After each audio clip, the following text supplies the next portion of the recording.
This morning, we will do the ritual of remembrance and commitment. Recognizing there is human suffering all over this world and in the course of natural and human catastrophes. We ring our gong today in honor of 3 such places of suffering and struggle. We ring our gong first, as we have since July of 2019, for those lives held and those lives lost in federal custody in our detention camps, for the mounting trauma to children separated from their families, for all people held without charges in less than transparent or humane circumstances. In this repeat of some of the most shameful chapters in our nation's and our world history of xenophobia, racism, and greed. We ring the gong 7 times for this week of days for which we bear responsibility as citizens for this violation of human dignity, for these wrongdoings done in our name. We ring our gong additionally, once for the losses this week to COVID-19. This last week, 77,384 people died of COVID-19 globally, and a staggering 19,819 in the United States alone. We hold in our hearts all of these losses, each one precious, whole, and worthy of love, health, and safety. And we hold in our hearts all who continue to risk their lives to provide essential service, those who suffer from loss of job, those whose lives are especially vulnerable to the disease, and all whose isolation and struggle through grief and loneliness become more difficult the longer this pandemic continues. Finally, we ring our gong once more this morning in love and solidarity with everyone who experienced an additional level of unsafety or trauma in the midst and in the aftermath of Wednesday's violent events at our Capitol. For all of us who are Black, Indigenous, people of color, who are Jewish, Muslim, or Sikh. For all of us who are survivors of trauma, police violence, or political upheaval. For our elected officials. For all experiencing levels of vicarious trauma that were part of watching the events unfold, we ring our gong. There is so much to remember and hold. May we keep those we have named and their loved ones in our thoughts and in our prayers. And may we ease the tide of human suffering this coming week, however so we can.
Holding the trauma of this week,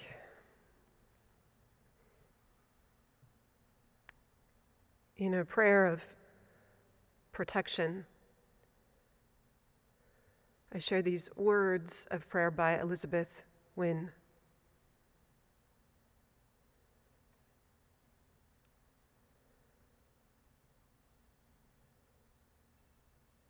For Black, Indigenous, Muslim, Latina elected officials,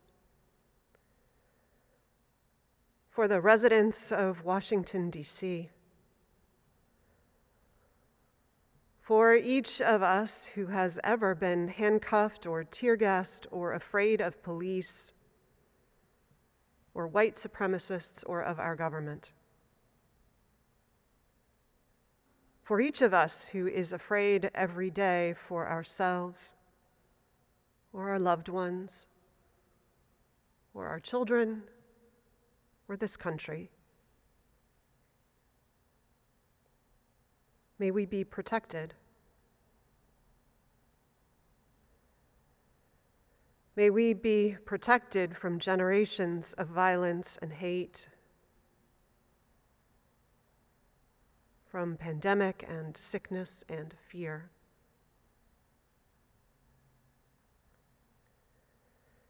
May we be protected, not because we've earned it, but because of the generous grace of justice and spirit.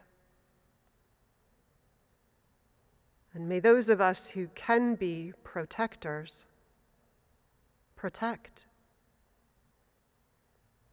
Be pourers of tea for ourselves and others.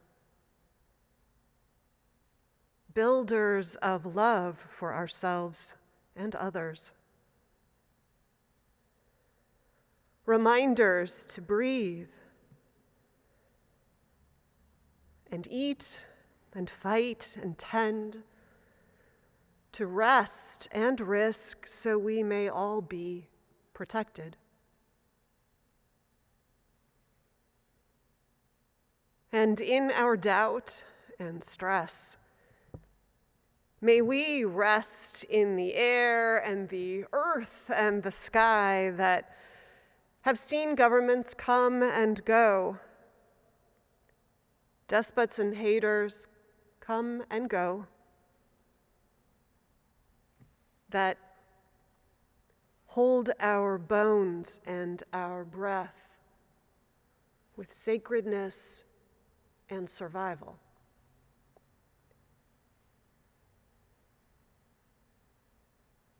Hold words from the Senator-elect Reverend Raphael Warnock.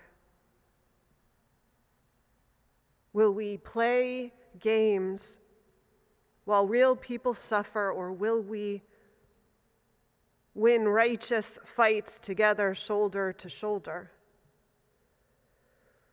Will we seek to destroy one another, or heed the call toward the common good, building together what Dr. King called the beloved community?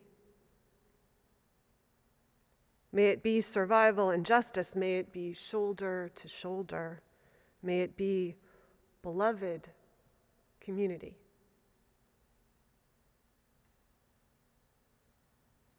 This is our prayer.